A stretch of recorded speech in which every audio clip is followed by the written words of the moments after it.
So hello students, welcome to Khansuri Tech. I am Ashish Singh, your science teacher, and we are going to study about the fifth part of your first biology chapter, which name is Fundamental Unit of Life or just Cell. Student, आज हम लोग अपने इस fundamental unit of life या cell chapter जो हम लोग continue पढ़ रहे हैं, इसके ऑलरेडी हम लोग 4 पार्ट के बारे में पढ़ चुके हैं। इसका आज 5वां पार्ट, 5th पार्ट हम लोग स्टार्ट करने जा रहे हैं। और इस 5th पार्ट को स्टार्ट करने से पहले आपको हम ये बताएंगे कि हमारा 4th पार्ट में हम लोग क्या क्या चीज़ पढ़े थे, ताकि हम लोग अभी तक के सिलेबस से अप टू डेट हो जाएं कि हम लोग क्या पढ़े हैं और इस 5th पार्ट में हमको क्या पढ़ना है। ठीक है, तो आइए आपको लेके चलते हैं अपने 4th पार्ट में, यानी कि 4th पार्ट में हम लोग क्या क्या पढ़े थे। तो पार्ट 4 में पहले तो हम लोग जो अपना फिजिकल प्रॉपर्टी ऑफ सेल पढ़ रहे थे। इसमें हम लोग अपने सेल के वॉल्यूम के बारे में पढ़े थे। पार्ट 4 में हम लोग सबसे पहले स्टार्ट किए थे सेल वॉल्यूम क्या होता है, और उसके बाद पढ़े थे कि सेल नंबर क्या होता है, सेल वॉल्यूम या सेल नंबर क्या होते हैं। उसके बाद आपको हम स्टार्ट किए थे स्ट्रक्चर ऑफ सेल के बारे में। स्ट्रक्चर ऑफ सेल, जिसमें सबसे पहला हम लोग पढ़े थे अपने प्लाज्मा मेम्ब्रेन के बारे में। प्लाज्मा मेम्ब्रेन या सेल मेम्ब्रेन, प्लाज्मा मेम्ब्रेन या सेल मेम्ब्रेन। अब प्लाज्मा मेम्ब्रेन या सेल मेम्ब्रेन में हम लोग बहुत सारा इसका कैरेक्टरिस्टिक्स देखे थे। सबसे पहले हम लोग बात किए थे इसके नेचर एंड अकरेंस के बारे में, इसके नेचर के बारे में एंड इसके अकरेंस के बारे में। फिर बात किए थे इसके स्ट्रक्चर के बारे में, इसके स्ट्रक्चर के बारे में। फिर बात किए थे हम लोग इसके फंक्शन के बारे में। ठीक है, अब जब आपको हम कल इस प्लाज्मा मेम्ब्रेन या सेल मेम्ब्रेन के फंक्शन को पढ़ा रहे थे, उस वक्त आपको हम ये बता रहे थे कि प्लाज्मा मेम्ब्रेन या सेल मेम्ब्रेन का जो मेन फंक्शन होता है वो होता है सब्सटेंसेस का इन एंड आउट को कंट्रोल करना। सब्सटेंसेस को हमारे सेल के एरिया से, सेल के एरिया के बाहर से यानी कि सराउंडिंग से सब्सटेंसेस को अंदर लेके आना, या हमारे सेल के अंदर से सब्सटेंसेस को हमारे सेल के बॉडी से बाहर निकालना, ये हमारा इस सेल मेम्ब्रेन या प्लाज्मा मेम्ब्रेन का क्या होता है, मेन फंक्शन होता है। यानी कि ये सेल मेम्ब्रेन या प्लाज्मा मेम्ब्रेन के अंदर जो आपका मूवमेंट होता है, या सेल मेम्ब्रेन प्लाज्मा मेम्ब्रेन के अक्रॉस जो मूवमेंट होता है, इसके 2 फिजिकल एक्टिविटीज होते हैं। इन 2 फिजिकल एक्टिविटीज या 2 तरह के मूवमेंट के बारे में हमको पढ़ना है जो इस सेल मेम्ब्रेन या प्लाज्मा मेम्ब्रेन के क्रॉस होता है।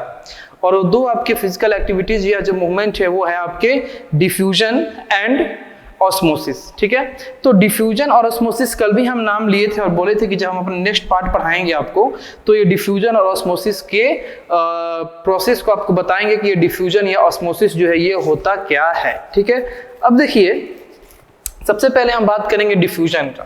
सबसे पहले हम बात करेंगे डिफ्यूजन के डेफिनेशन से कि डिफ्यूजन आपका बेसिकली होता क्या है। तो डिफ्यूजन आपका एक ऐसा स्पॉन्टेनियस मूवमेंट होता है, एक ऐसा आपका प्रोसेस होता है, एक ऐसा आपका मूवमेंट का प्रोसेस होता है जिसमें जो भी मॉलिक्यूल्स होते हैं पर आपका जरूरी नहीं है कि किस स्टेट का है। वो आपके गैसियस मॉलिक्यूल भी हो सकते हैं, सॉलिड के मॉलिक्यूल भी हो सकते हैं और वाटर के भी मॉलिक्यूल हो सकते हैं। ठीक है, तो जो भी आपके मॉलिक्यूल्स हैं वो अपने हायर कंसंट्रेशन के रीजन के तरफ से, कंसंट्रेशन का मतलब होता है अमाउंट, कंसंट्रेशन का मतलब क्या होता है, अमाउंट, यानी अपने हायर अमाउंट के रीजन के तरफ से, अपने हायर कंसंट्रेशन के रीजन के तरफ से अपने लोअर कंसंट्रेशन के रीजन के तरफ क्या करना स्टार्ट करे, मूव करना स्टार्ट करे। तब तक मूव करे जब तक दोनों रीजन में जो आपका कंसंट्रेशन है वो आपका इक्वल अमाउंट में, यूनिफॉर्म अमाउंट में ना हो जाए। इस खास प्रकार के मूवमेंट को हम लोग क्या कहते हैं, डिफ्यूजन कहते हैं। ठीक है, तो डिफ्यूजन आप क्या समझे कि डिफ्यूजन आपका एक ऐसा स्पॉन्टेनियस मूवमेंट होता है जिसमें आपका कोई मॉलिक्यूल्स, चाहे वो गैसियस मॉलिक्यूल्स हो, चाहे वाटर के मॉलिक्यूल्स हो, चाहे सॉलिड के मॉलिक्यूल्स हो, तो आपका कोई मॉलिक्यूल्स अपने हायर कंसंट्रेशन की रीजन के तरफ से, अपने हायर अमाउंट के रीजन के तरफ से अपने लोअर कंसंट्रेशन के रीजन के तरफ, अपने लोअर अमाउंट के रीजन के तरफ मूव करना स्टार्ट करे, और तब तक मूव करे जब तक एक इक्विलिब्रियम का केस उत्पन्न ना हो जाए, जब तक आपका दोनों तरफ यूनिफॉर्म अमाउंट, यूनिफॉर्म कंसंट्रेशन आपका बैलेंस ना हो जाए, तब तक ये मूवमेंट होता रहे। And this process, this movement is called diffusion. इसी मूवमेंट को हम क्या कहते हैं? डिफ्यूजन कहते हैं। अब तो ये डिफ्यूजन तो आपका ओवरऑल एक डेफिनेशन हुआ हर एक तरह के मॉलिक्यूल्स के लिए। अब ये डिफ्यूजन ये सेल में कैसे होता है, इसके बारे में भी आपको बताएंगे। तो डिफ्यूजन जो है सेल में, वो आपके गैसियस एक्सचेंज के ऊपर बेस्ड है, ठीक है। जो आपके गैस है, कार्बन डाइऑक्साइड या ऑक्सीजन या वाटर या जो भी मॉलिक्यूल्स, ठीक है, ये हमारे प्लाज्मा मेम्ब्रेन के अक्रॉस क्या करते हैं? मूव करते हैं, प्लाज्मा मेम्ब्रेन के अक्रॉस मूव करते हैं। इसी प्रोसेस को हम क्या कहते हैं? डिफ्यूजन कहते हैं। इसी प्रोसेस को हम क्या कहते हैं? डिफ्यूजन कहते हैं। अब ये जरूरी नहीं है कि जो हमारा, मान लीजिए प्लाज्मा मेम्ब्रेन है, ये हमारा सेल है, ठीक है, और ये क्या है? आपका प्लाज्मा मेम्ब्रेन है। तो जरूरी नहीं है कि एक ही साइड से आपका मूवमेंट हो, बोथ साइड मूवमेंट होता है। बोथ साइड मूवमेंट का मतलब कि बाहर के सराउंडिंग से मटेरियल अंदर की तरफ भी जाता है और अंदर के सराउंडिंग से मटेरियल जो है वो बाहर की तरफ भी आता है। ये बोथ साइड मूवमेंट होता है। जैसे मान लीजिए कि ये सेल जो है वो जिंदा सेल है, ये सेल जिंदा है, तो इस सेल को लाइव रहने के लिए रेस्पिरेशन की आवश्यकता है। रेस्पिरेशन की आवश्यकता है तो इस सेल को क्या चाहिए? ऑक्सीजन चाहिए। इस सेल को क्या चाहिए? ऑक्सीजन चाहिए। तो ये सेल ऑक्सीजन कब ले पाता है? तो सेल जो ये ऑक्सीजन लेता है तो ये डिफ्यूजन के प्रोसेस से ही लेता है। कब लेता है? जब आपका इस सेल के अंदर में जो ऑक्सीजन होता है वो ऑक्सीजन रेस्पिरेशन के प्रोसेस के लिए यूटिलाइज कर लिया जाता है, रेस्पिरेशन के प्रोसेस के लिए कंज्यूम कर लिया जाता है। तब इस सेल के अंदर ऑक्सीजन का जो आपका कंसंट्रेशन है वो लो हो जाता है। अब अंदर ऑक्सीजन का कंसंट्रेशन लो होता है तो इस सेल के बाहर ऑक्सीजन का कंसंट्रेशन क्या हो जाता है? हाई हो जाता है। जब आपके ऑक्सीजन के मॉलिक्यूल्स का कंसंट्रेशन वेरी करता है, आपके सेल के अंदर लो हो जाता है, सेल के बाहर हाई हो जाता है, तब ये ऑक्सीजन के मॉलिक्यूल्स जो हैं वो बाहर से, यानी सेल के सराउंडिंग से सेल के बॉडी के अंदर क्या करते हैं? मूव करना स्टार्ट करते हैं सेल मेम्ब्रेन के थ्रू, प्लाज्मा मेम्ब्रेन के through. And this process is called diffusion. इसी को हम लोग क्या कहते हैं? डिफ्यूजन कहते हैं। उसी प्रकार जब आपका ऑक्सीजन, यानी कि जब ऑक्सीजन का यूज करके आपके सेल के अंदर रेस्पिरेशन होगा तो वो आफ्टर रेस्पिरेशन क्या प्रोड्यूस करेंगे? कार्बन डाइऑक्साइड प्रोड्यूस करेंगे।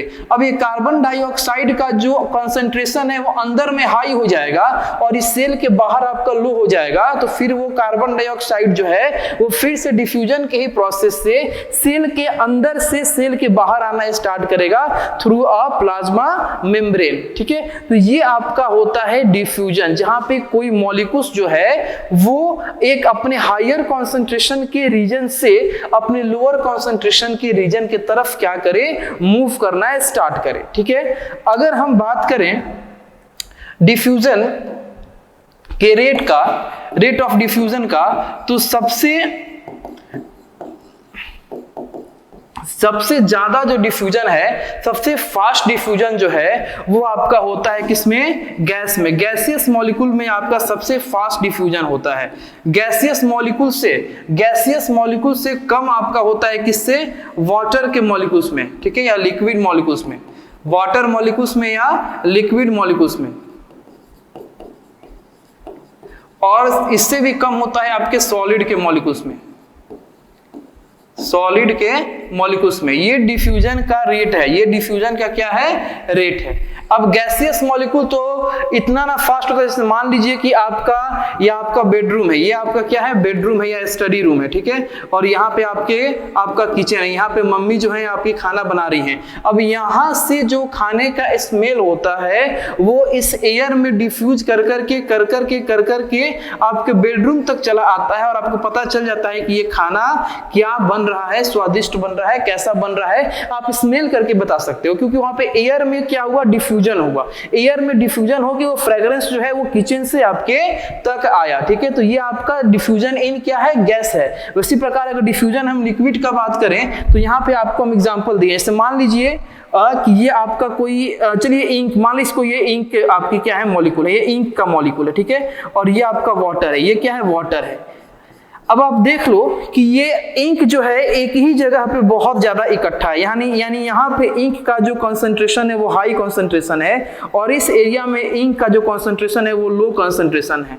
अब ये इंक क्या कर रहा है, धीरे धीरे अपने हाई कंसंट्रेशन से लो कंसंट्रेशन की तरफ जो है वो आपका स्कैटर होना, स्प्रेड होना चालू हो रहा है और एक ऐसा टाइम आ रहा है कि ये इंक जो है पूरी तरीके से यूनिफॉर्म रेट में कंप्लीट वाटर के सरफेस को क्या किया है, अपना ओवरलैप कर लिया है, पूरी तरीके से उसमें आपका क्या हो गया है, मिक्स हो गया है। एंड दिस इस केस से इस केस तक का जो आपका रिजल्ट है ये किस प्रोसेस से पॉसिबल हुआ है, तो डिफ्यूजन के प्रोसेस से पॉसिबल हुआ है। ठीक है, तो अब हमको ऐसा नहीं लगता है कि आपको डिफ्यूजन में कोई प्रॉब्लम होगा, डिफ्यूजन आप यहां से अच्छे तरीके से क्या किए हो, समझ गए हो। ठीक है, चलिए अब नेक्स्ट हम बात करते हैं, जैसे मान लीजिए चलिए डिफ्यूजन आपका यहाँ पे अमीबा का बॉडी है, ये अमीबा का बॉडी है, इसमें हम लोग डिफ्यूजन देख लेते हैं कि डिफ्यूजन जो है वो किस प्रकार से हो रहा है। देखिए ये अमीबा का बॉडी है, अब इस बॉडी का जो स्ट्रक्चर है आपको पहले ही बता दिया गया है कि ये आपका क्या है, स्यूडोपोडिया है वगैरह वगैरह।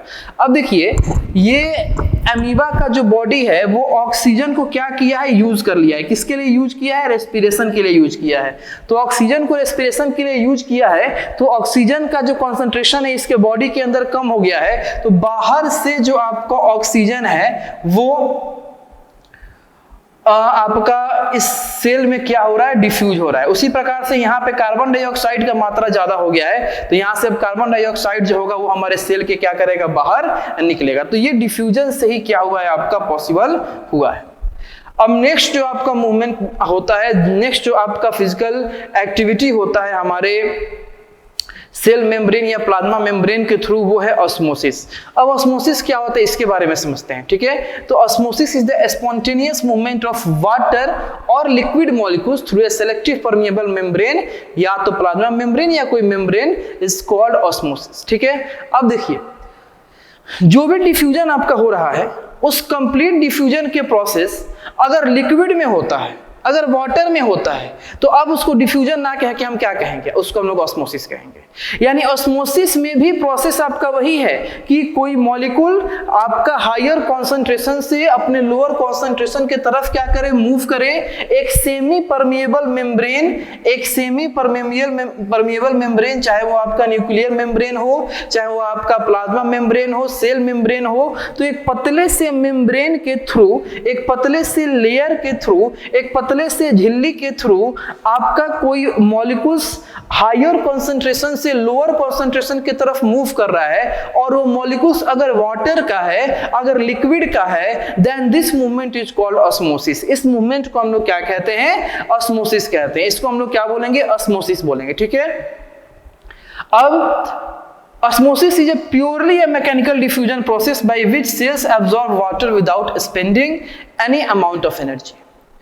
ऑस्मोसिस आपका एक प्योरली मैकेनिकल डिफ्यूजन प्रोसेस है जिससे आपका सेल जो है वो या तो वाटर को एब्जॉर्ब करते हैं या अपने बॉडी से वाटर को रिलीज करते हैं। ठीक है, बिना किसी एनर्जी को स्पेंड किए हुए। ठीक है, बिना किसी एनर्जी को स्पेंड किए हुए। ये ऑस्मोसिस का ही प्रोसेस है जिससे हमारे सेल के अंदर वाटर एब्जॉर्ब होता है या हमारे सेल के अंदर से वाटर जो है वो क्या होता है, रिलीज होता है।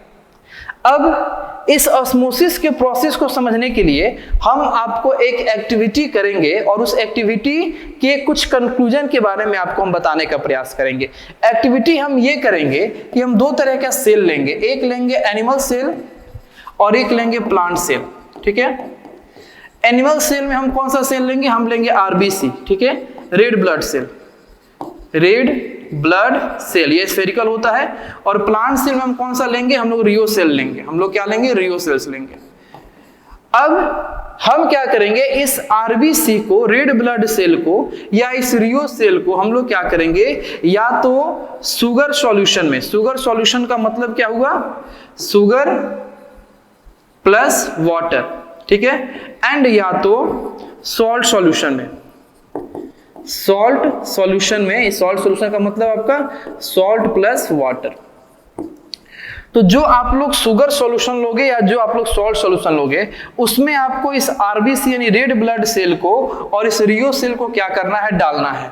और डालने के बाद आपको देखना है कि जो आपका मूवमेंट हो रहा है, जो मूवमेंट हो रहा है वाटर का, यानी वो सराउंडिंग मीडियम से सेल के तरफ हो रहा है या सेल से सराउंडिंग मीडियम के तरफ हो रहा है या नहीं हो रहा है, जो भी आपका कंक्लूजन है वो आपको देखना है। तो एक्टिविटी आप हम लोग ये करने जा रहे हैं कि हम लोग आरबीसी, रेड ब्लड सेल और रियो सेल जो कि हमारा एक प्लांट सेल होता है, उसको हम लोग शुगर सॉल्यूशन या सॉल्ट सॉल्यूशन में डालेंगे और इस ऑस्मोसिस को समझने का क्या करेंगे, प्रयास करेंगे। ठीक है, तो इसके टोटल 3 कंक्लूजन आपका निकलेंगे, जिसमें सबसे पहला कंक्लूजन आपका ये है कि अगर आपका जो मीडियम है, सेल का जो सराउंडिंग मीडियम है जहां आप सेल रखे हो, चाहे वो सॉल्ट सॉल्यूशन है चाहे वो शुगर सॉल्यूशन है, तो अगर उस सॉल्ट सॉल्यूशन या शुगर सॉल्यूशन में वाटर का कंसंट्रेशन हाई हो गया, किसके कंपेयर में, हमारे सेल के कंपेयर में,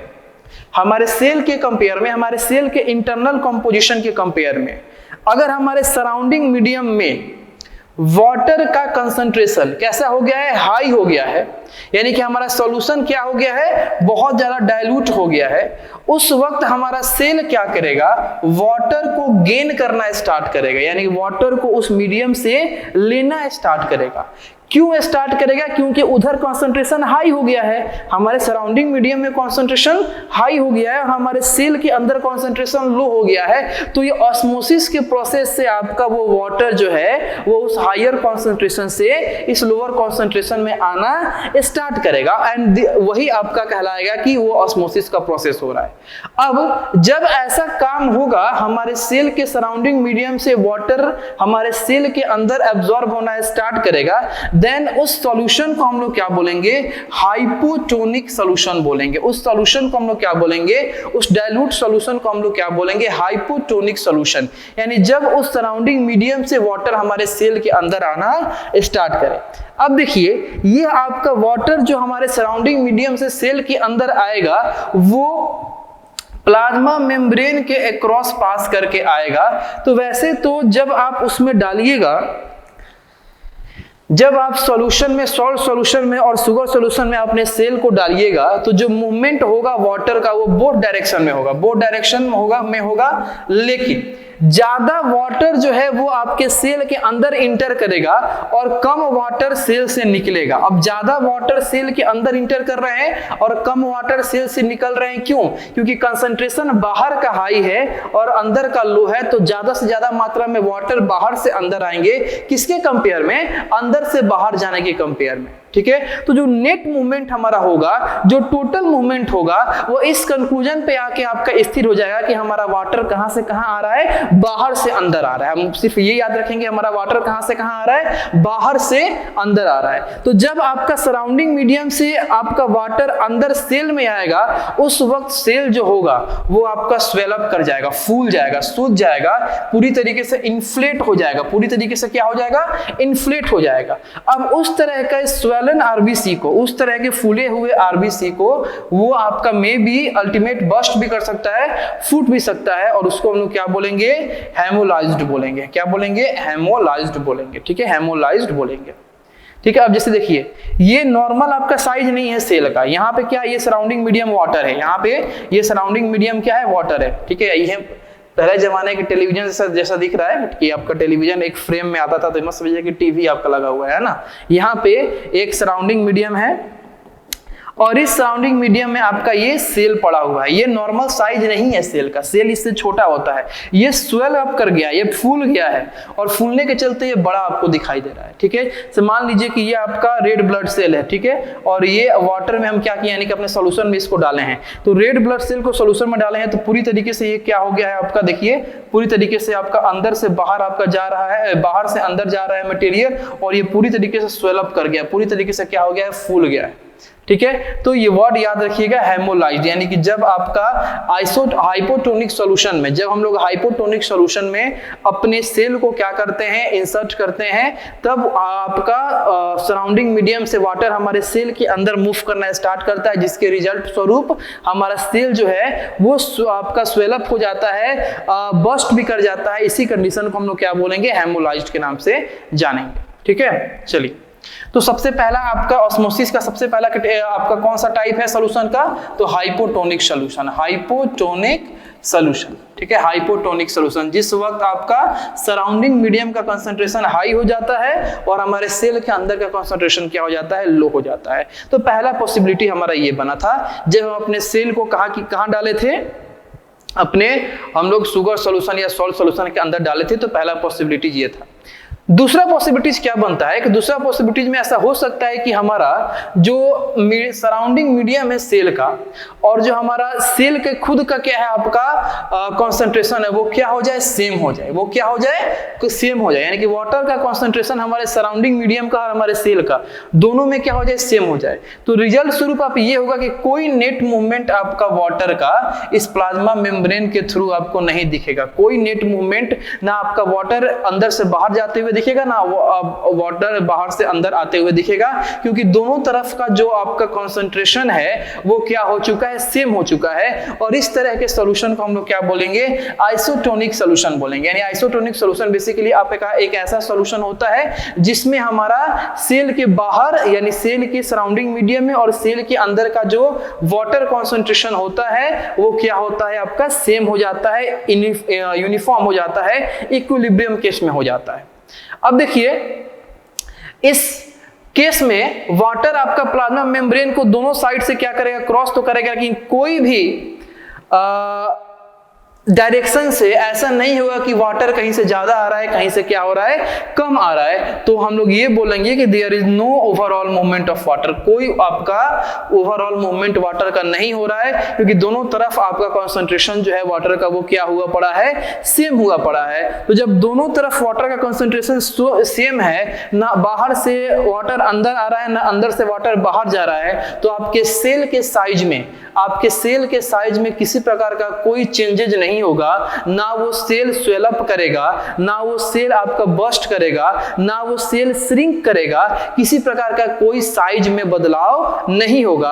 और इस तरह के सॉल्यूशन को हम लोग क्या बोलेंगे, आइसोटोनिक सॉल्यूशन के नाम से जानेंगे। आप देख लो कि ये हमारा नॉर्मल सेल का साइज है। अब इसी के कंपेयर में आप पहले वाले के साइज को देख लो कि ये स्वेलअप किया है कि नहीं किया है, और ये अपने नॉर्मल साइज में है कि नहीं है। ठीक है, यहाँ पे ना ये आपका सेल स्वेलअप किया है और ना ही आपका श्रिंक किया है, ये बिल्कुल अपने नॉर्मल साइज में है। नॉर्मल साइज में इसलिए क्योंकि ये आपका एक आइसोटोनिक सॉल्यूशन के अंदर प्लेस्ड सेल है। ठीक है, चलिए अब नेक्स्ट हम लोग बात करेंगे अपने तीसरे पॉसिबिलिटीज की या तीसरे कंक्लूजन की। जब हमारे सेल के अंदर का वाटर कंसंट्रेशन हाई हो जाए और हमारे सेल के बाहर का जो सराउंडिंग मीडियम है उसमें कंसंट्रेशन जो है वो लो हो जाए, उस वक्त क्या होता है। तो देखिए, जब आपका मीडियम का कंसंट्रेशन लो हो जाए, किसके कंपेयर में, सेल के कंपेयर में। ठीक है, यानी कि हमारा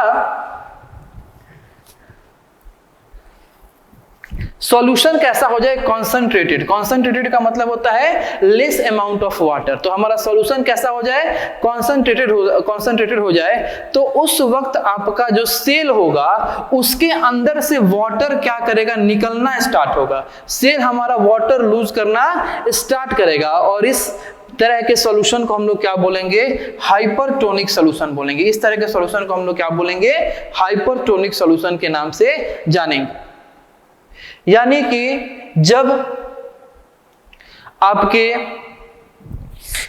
सेल के अंदर का कंसंट्रेशन हमारे बाहर के कंसंट्रेशन से क्या हो जाता है, हाई हो जाता है, हमारे सराउंडिंग मीडियम के अंदर के कंसंट्रेशन से क्या हो जाता है, हाई हो जाता है, तो हमारे सेल के अंदर से वाटर लूज करना स्टार्ट करते हैं हमारे सराउंडिंग मीडियम में। और इसी इस तरह के सॉल्यूशन को हम लोग क्या बोलेंगे, हाइपरटोनिक सॉल्यूशन बोलेंगे। अब देखिए इस केस में होगा क्या कि हमारे प्लाज्मा मेम्ब्रेन के थ्रू वाटर तो निकलेंगे, आएंगे भी जाएंगे भी, लेकिन ज्यादा अमाउंट आने का होगा कि निकलने का होगा, तो ज्यादा अमाउंट जो होगा वो हमारे सेल के अंदर से वाटर के निकलने का होगा। तो ओवरऑल हम लोग ये बोलेंगे कि जो हमारा नेट मूवमेंट हो रहा है, हमारा टोटल जो मूवमेंट हो रहा है वो इस बात पे अटक गया है कि हमारे वाटर जो है सेल से निकल रहे हैं बाहर की तरफ, क्योंकि आने वाले के अमाउंट कम है, जाने वाले का ज्यादा है, तो नेट मूवमेंट हमारा निकल रहा है, हमारे सेल के अंदर से वाटर निकल रहा है। तो सेल के अंदर से वाटर निकलेगा तो वो सेल का साइज छोटा हो जाएगा, वो सेल जो है वो श्रिंक कर जाएगा। और इस केस में जो आपका प्लांट सेल है, जब प्लांट सेल आपका पूरी तरीके से श्रिंक कर जाएगा तो उसको हम लोग प्लाज्मोलाइज्ड बोलेंगे। और जब एनिमल सेल यानी रेड ब्लड सेल आपका श्रिंक कर जाएगा तो उसको हम लोग क्रीनेटेड बोलेंगे। क्या बोलेंगे? क्रीनेटेड। वर्ड याद रखिएगा, दोनों श्रिंक के स्टेज को ही बोलेंगे। जब आपका प्लांट सेल श्रिंक करता है, जब प्लांट सेल वाटर को लूज करता है, अपने साइज को रिड्यूस करता है, तो उस वक्त के स्टेज को हम लोग प्लाज्मोलाइज्ड बोलते हैं। और जब एनिमल सेल यानी रेड ब्लड सेल के साइज में रिडक्शन होता है, जब ये श्रिंक करते हैं, जब ये साइज रिड्यूस करते हैं, उस वक्त हम लोग क्या बोलते हैं? क्रीनेटेड बोलते हैं। क्या बोलेंगे? क्रीनेटेड बोलेंगे। तो यहाँ पे आप देखिए कि किस तरीके से जो आपका ओरिजिनल साइज था प्लांट सेल का वो इतना बड़ा था, और जब आपका इसमें से वाटर निकलना स्टार्ट हुआ है तो ये चारों तरफ से क्या हो गया है? श्रिंक हो गया है। इस स्टेज को हम लोग प्लाज्मोलाइज्ड बोलेंगे। और ये जो हमारा ब्लड है, ये जब श्रिंक किया है, ये जब ब्लड हमारा श्रिंक किया है, इसको हम लोग क्या बोलेंगे? क्रीनेटेड आरबीसी, या क्रीनेटेड आरबीसी के स्टेज से हम लोग जानेंगे। ठीक है, तो ये था हमारा हाइपोटोनिक, आइसोटोनिक और हाइपरटोनिक। हाइपोटोनिक, आइसोटोनिक और हाइपरटोनिक। ठीक है, तो ये डिफरेंस आपको याद रखना होगा। ठीक है, अब चलिए ओवरऑल जो अभी तक हम लोग डिफ्यूजन पढ़े हैं या ऑस्मोसिस पढ़े हैं, इनके बीच में डिफरेंस क्या है इसके बारे में समझते हैं। तो सबसे पहला आपका है कि डिफ्यूजन में किसी प्रकार का कोई फिक्स मीडियम की आवश्यकता नहीं है, ये किसी भी मीडियम में आपका हो जाएगा। ये आपका लिक्विड, सॉलिड, गैस, तीनों में डिफ्यूजन का प्रोसेस होता है। ऑस्मोसिस जो है ये सिर्फ और सिर्फ लिक्विड मीडियम के लिए आपका है। ठीक है, दूसरा, ये जो आपका डिफ्यूजन है या जो डिफ्यूजिंग मॉलिक्यूल है, ये किसी भी चीज में, सॉलिड में, लिक्विड में या गैस, तीनों में हो जाएंगे। It involves movement of solvent molecules only. ये जो ऑस्मोसिस है ये सिर्फ आपकी किसके मूवमेंट को इन्वॉल्व करता है? सॉल्वेंट के मूवमेंट को इन्वॉल्व करता है, क्योंकि ये सिर्फ और सिर्फ सॉल्यूशन से रिलेटेड ही आपका मूवमेंट है। ठीक है, नेक्स्ट है कि semi permeable membrane is not required. Diffusion में कोई सेमी परमिएबल मेम्ब्रेन की आवश्यकता नहीं है, ये डायरेक्ट भी हायर कॉन्सेंट्रेशन से लोअर कॉन्सेंट्रेशन की तरफ फ्लो कर जाएंगे। लेकिन ऑस्मोसिस में आपका एक सेमी परमिएबल मेम्ब्रेन, जैसे कि प्लाज्मा मेम्ब्रेन, सेल मेम्ब्रेन या कोई पतली सी मेम्ब्रेन की आवश्यकता है, एक पतली सी लेयर की आवश्यकता है, देन उस वक्त हम क्या बोलेंगे कि वहां ऑस्मोसिस का प्रोसेस हो रहा है। Next, it is dependent upon the free energy of the molecules of diffusing substance only. Presence of other substance in the system is of no importance. ये जो है इस बात से आपका डिपेंडेंट है कि आपका बिल्कुल फ्री एनर्जी चाहिए मॉलिक्यूल्स को डिफ्यूज करने के लिए, कोई और सब्सटेंस की आवश्यकता नहीं है। जहाँ डिफ्यूजन है वहाँ किसी और सब्सटेंस की आवश्यकता नहीं है, ना कोई एक्स्ट्रा आपका एनर्जी की आवश्यकता है। नेक्स्ट है, it is the diffusion of solvent molecules only yet influenced by the presence of other substances solute in the system. क्योंकि आपका ये जो ऑस्मोसिस है ये सिर्फ और सिर्फ किसके डिफ्यूजन को क्या करता है? रिलेट करता है सॉल्वेंट के डिफ्यूजन को रिलेट करता है। तो सॉल्वेंट के डिफ्यूजन को रिलेट करता है, इसके लिए आपके किसका प्रेजेंस होना जरूरी है? सॉल्यूट का प्रेजेंस होना जो है वो जरूरी है। ठीक है, next, an equilibrium in the free energy of diffusion molecules is achieved in the system. Equilibrium in the free energy of solvent molecules is never achieved. कहने का मतलब है कि अगर डिफ्यूजन कहीं हो रहा है तो वहां पे डिफ्यूजन होने के बाद एक इक्विलिब्रियम केस आपका बनेगा, जब आपके दोनों तरफ कॉन्सेंट्रेशन जो है वो बैलेंस हो जाएंगे, इक्वल हो जाएंगे, तो उसी स्टेज को हम लोग क्या बोलते हैं? इक्विलिब्रियम केस बोलते हैं। तो इक्विलिब्रियम आपका सिस्टम अचीव हो जाएगा डिफ्यूजन में, लेकिन ऑस्मोसिस में आपका इक्विलिब्रियम जो है, सिस्टम इक्विलिब्रियम जो केस है वो आपका अचीव नहीं होगा, वो आपका क्या करते जाएगा? मूव करते जाएगा, करते जाएगा, करते जाएगा। ठीक है, चलिए, तो ये कुछ डिफरेंस थे आपके डिफ्यूजन में और ऑस्मोसिस में। अब नेक्स्ट है मेडिएटेड ट्रांसपोर्ट। ये मेडिएटेड ट्रांसपोर्ट ये भी आपके सेल मेम्ब्रेन या प्लाज्मा मेम्ब्रेन से ही रिलेटेड आपका टॉपिक है, जो कि अभी तक हम लोग सेल मेम्ब्रेन, जो कि इसके बारे में जाने कि सेल मेम्ब्रेन इलास्टिक होता है, थिन होता है, आपके ट्रांसपोर्टिव मटेरियल करता है, ये चीजों को ट्रांसपोर्ट करता है, सेल के सरफेस के बाहर से सब्सटेंसेस को अंदर लाता है, सेल के अंदर से सब्सटेंसेस को बाहर लेके जाता है, ठीक है। तो उसी में आपका एक टर्म आता है मेडिएटेड ट्रांसपोर्ट की, ये क्या होता है इसके बारे में समझते हैं। तो देखिए, we have seen that the cell or membrane or plasma membrane acts as an effective barrier to the free diffusion of most molecules of biological significance. Yet, it is essential that some materials enter and leave the cell. Nutrients such as sugar and materials of growth such as amino acid must enter the cell and the waste of metabolism must be thrown out. Such molecules are removed across the membrane by a special protein called transport protein और परमेसेस। देखिए, कह रहा है कि कुछ nutrient जैसे कि sugar या कुछ आपकी ग्रोथ के मटेरियल जैसे एमिनो एसिड, ये आपके सेल के अंदर क्या करते हैं, इंटर करते हैं, या जब ये सेल के अंदर इंटर करेंगे तो ये आपका क्या होंगे, यूज होंगे, और यूज होने के दौरान उस सेल में वेस्ट प्रोडक्ट भी क्या होगा, आपका रिलीज होगा। उस सेल के अंदर वेस्ट प्रोडक्ट भी रिलीज होगा जो उस सेल के बॉडी से बाहर निकालना होता है।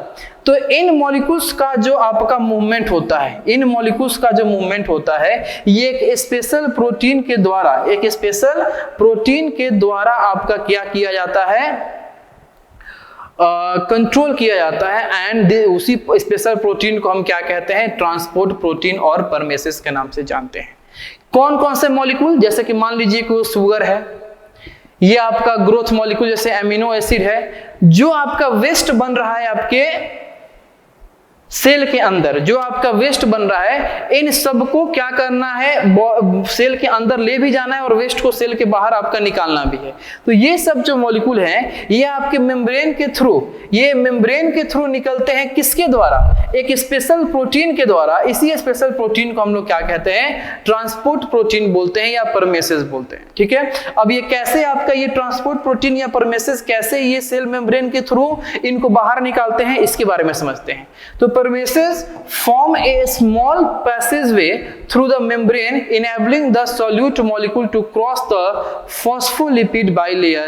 Permeases are usually quite specific, only a limited group of chemical substances or perhaps even a single substance they recognize and transport. कह रहा है कि permeases जो हैं, ये आपका एक स्मॉल पैसेज क्रिएट करते हैं। किसके थ्रू क्रिएट करते हैं, जो मेम्ब्रेन है आपका सेल मेम्ब्रेन या प्लाज्मा मेम्ब्रेन, इसके थ्रू एक स्मॉल पैसेज क्रिएट करते हैं, और उस स्मॉल पैसेज से जो आपका सॉल्यूट मॉलिक्यूल है वो क्या करते हैं, उस मेम्ब्रेन के थ्रू बाहर निकल जाते हैं। और ये आपका होता है ट्रांसपोर्ट प्रोटीन और परमेसेस का फंक्शन, जो किसी खास प्रकार के मॉलिक्यूल्स या वेस्ट को बाहर निकालने के लिए खुद आपके इन्वॉल्व होते हैं, खुद आपका एक पैसेज बनाते हैं, ठीक है। तो ये होता है मेडिएटेड ट्रांसपोर्ट। मेडिएटेड ट्रांसपोर्ट का मतलब कि मेम्ब्रेन के सिवा, सेल मेम्ब्रेन या प्लाज्मा मेम्ब्रेन के अलावा कोई अदर मटेरियल अपने ट्रांसपोर्ट के लिए रिस्पॉन्सिबल हो जाए, ये सब्सटेंस को बाहर निकालने या अंदर भेजने के लिए ट्रांसपोर्टेड रिस्पॉन्सिबल हो जाए, that is called mediated transport. तो यहाँ पे अदर मटेरियल के रूप में कौन आ रहा है, तो वही ट्रांसपोर्ट प्रोटीन या परमेसेस आ रहे हैं, जो एक स्पेशल पैसेज क्रिएट कर रहे हैं, किसके लिए, बाहर से अमीनो एसिड या आपके शुगर को अंदर जाने के लिए और अंदर के वेस्ट को बाहर जाने के लिए, ठीक है। तो ये आपका कुछ मूवमेंट था मेडिएटेड आपका सेल मेम्ब्रेन या प्लाज्मा मेम्ब्रेन के थ्रू, जिसमें हम लोग डिफ्यूजन, ऑस्मोसिस, हाइपोटोनिक, आइसोटोनिक और हाइपोटोनिक सॉल्यूशन के बारे में पढ़े हैं। लास्ट में हम लोग स्टार्ट किए थे मेडिएटेड ट्रांसपोर्ट। मेडिएटेड ट्रांसपोर्ट में अभी बहुत कुछ पढ़ना है, ठीक है, अभी और भी कुछ पढ़ना है, तो इसको बस आपको हम एक इंट्रोडक्शन के रूप में बताए हैं कि मेडिएटेड ट्रांसपोर्ट होता क्या है, ठीक है। तो अब आपसे हम लोग मिलते हैं पार्ट 6 में, आप किसी चैप्टर के पार्ट 6 में आपसे मिलते हैं। तब तक के लिए थैंक यू सो मच और मन लगा के पढ़ाई कीजिए।